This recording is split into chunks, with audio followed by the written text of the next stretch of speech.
This episode of Cybersecurity Today is brought to you by CDW Canada Tech Talks. If you're passionate about technology and innovation, this is the podcast for you. Join my friend and host, KJ Burke, as he and industry experts dive into the latest trends, insights, and strategies shaping the tech landscape in Canada. Microsoft unveils new cybersecurity features at its Ignite conference. A survey highlights the security risks in generative AI use for software development. And CrowdStrike reveals Liminal Panda, a new Chinese cyber threat to telecoms. This is Cybersecurity Today.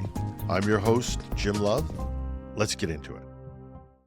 Microsoft is introducing a series of cybersecurity updates at its Ignite conference in Chicago, aiming to strengthen Windows security and improve device recovery capabilities. These enhancements are designed to reduce risks and prevent outages like the CrowdStrike incident in July. Under the new Windows Resiliency Initiative, Microsoft is creating a recovery environment to help bricked Windows devices recover faster.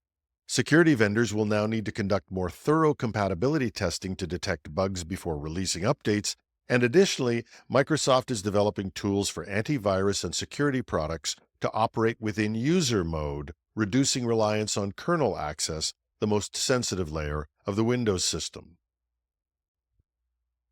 Pavan Devaluri, Microsoft's corporate president for Windows and Devices, emphasized that while some of the features stem from lessons learned after the CrowdStrike outage, much of this work began with the development of Windows 11.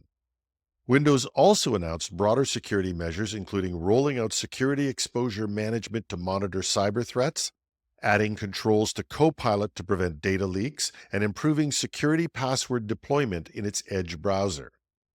The company is further extending its bug bounty program with Zero Day Quest, an in-person event offering $4 million in rewards for identifying vulnerabilities in its cloud and AI products. A new survey by LegitSecurity underscores the tension between innovation and risk as generative AI reshapes software development. Conducted by Regina Corso Consulting, this survey gathered insights from over 400 security professionals and software developers across industries in North America, including small startups and multinational organizations. As generative AI transforms software development and becomes increasingly embedded in the development lifecycle, there are some real security concerns among developers and security teams, according to Liev Caspi, the co-founder and CTO of LegitSecurity. He added, "Our research found that teams are challenged with balancing the innovations of Gen AI and the risks it introduces by exposing their applications and their software supply chain to new vulnerabilities." The survey reveals that a whopping 96% of the respondents reported their organizations used Gen AI tools in their development, and 79% say most or all of their teams rely on them. Despite its efficiency, 98% of respondents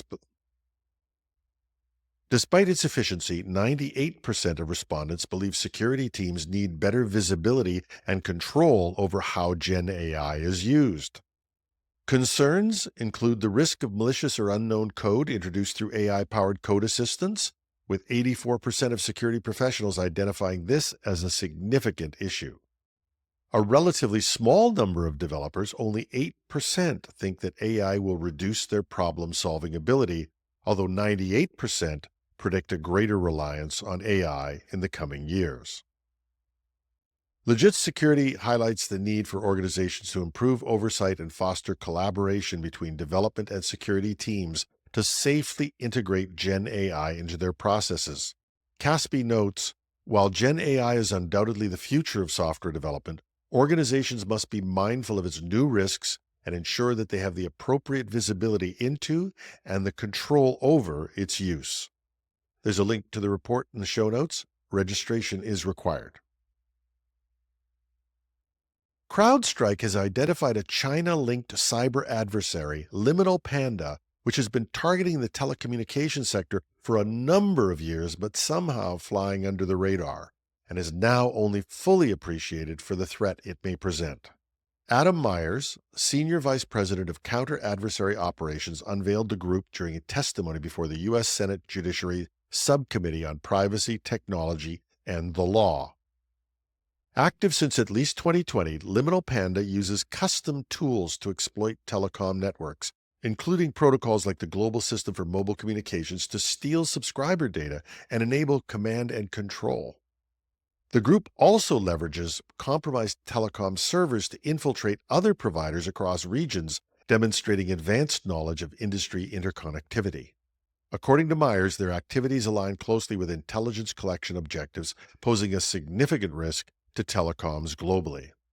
CrowdStrike's research indicates Liminal Panda targets infrastructure linked to China's Belt and Road Initiative, a way to connect with the European and North American telecom providers.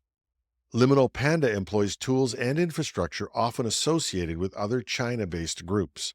Notable tactics include use of proxy tools like fast reverse proxy and backdoors like Tiny Shell, alongside sophisticated malware tailored to telecom systems.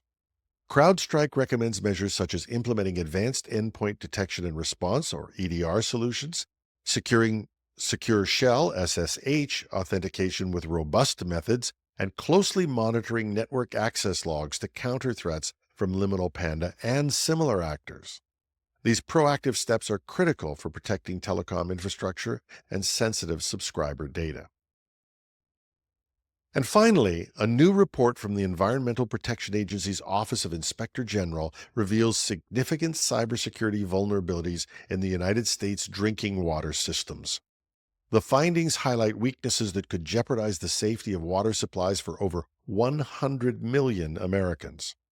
The report assessed 1,062 drinking water systems and found that nearly 30%, or 308 systems, have notable cybersecurity shortcomings.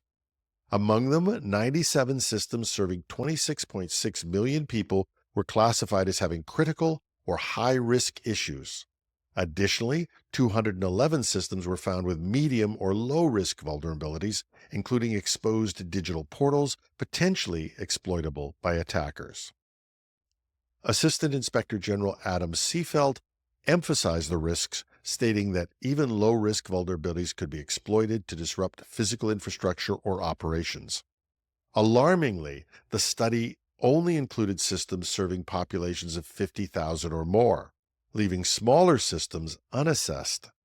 And the report also criticized the EPA for lacking its own incident reporting system and relying on the Department of Homeland Security to identify cybersecurity issues.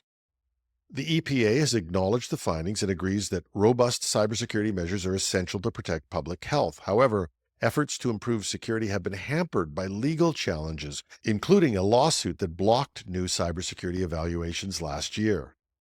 While the EPA is working to establish a water sector cybersecurity task force, its current progress remains unclear.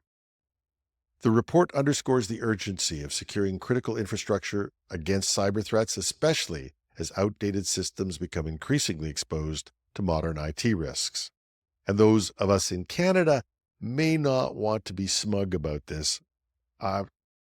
It's very likely that our systems are in at least as bad a state or worse. And that's our show for today.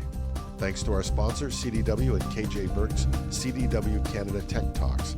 Check it out if you get the chance. You can find it like us on Spotify, Apple, or wherever you get your podcasts. You can reach me at editorial@technewsday.ca. I'm your host, Jim Love. Thanks for listening.